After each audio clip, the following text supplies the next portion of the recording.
10 লক্ষ টাকার গন্ডার জমি বিক্রি হবে একদম 6,50,000 টাকা। একটি সত্য তা হলো ডাইরেক্ট রেজিস্ট্রি নিতে হবে, কোনো ধরনের টোকেন বাইনা রেজিস্ট্রেড বাইনা হবে না।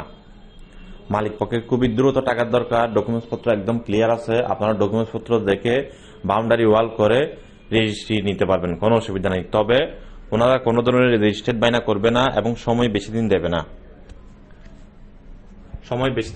সর্বোচ্চ 1 মাসের ভিতরে যারা লেনদেন করতে পারবেন আপনাদের জন্য এই অফারটি। 1 মাসের ভিতরে যারা লেনদেন করতে পারবেন, কমপ্লিট যারা লেনদেন করতে পারবেন, আপনাদের জন্য এই অফারটি। ডকুমেন্টস দেখবেন, পেপার দেবেন, যা যা করণীয় আছে আপনার তা করবেন। একদম 6,50,000 টাকা করে গন্ডা পড়বে এই জমিটির।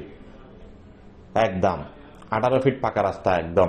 দেখেন 10 লক্ষ টাকার জমি 6,50,000 টাকা করে পেয়ে যাচ্ছেন। রাস্তার সাথে মুখও আছে বড়, 80 ফিট থেকে প্লাস হবে, 5 গন্ডা জমি। ডকুমেন্টস পত্র ক্লিয়ার আছে। চট্টগ্রাম কর্ণফুলী মজ্জারটেক থেকে পশ্চিম দিকে 50 টাকা রিক্সা ভাড়া। যারা কিনতে চান চলে আসুন আমাদের আগ্রাবাদ শ্রমণী অফিসে। আগ্রাবাদ শ্রমণী অফিসের অধীনে বিক্রি হবে এই বাড়িটি, এই জমিটি। এর আশেপাশে আমাদের হাতে আরো অনেক জমি আছে, অসংখ্য জমি আছে। যোগাযোগ করুন আপনি কি ধরনের লাগবে আপনার। সবাই ভিডিওটি শেয়ার করেন। একদম গন্ডাপতি 6,50,000 টাকা যারা কিনতে চান।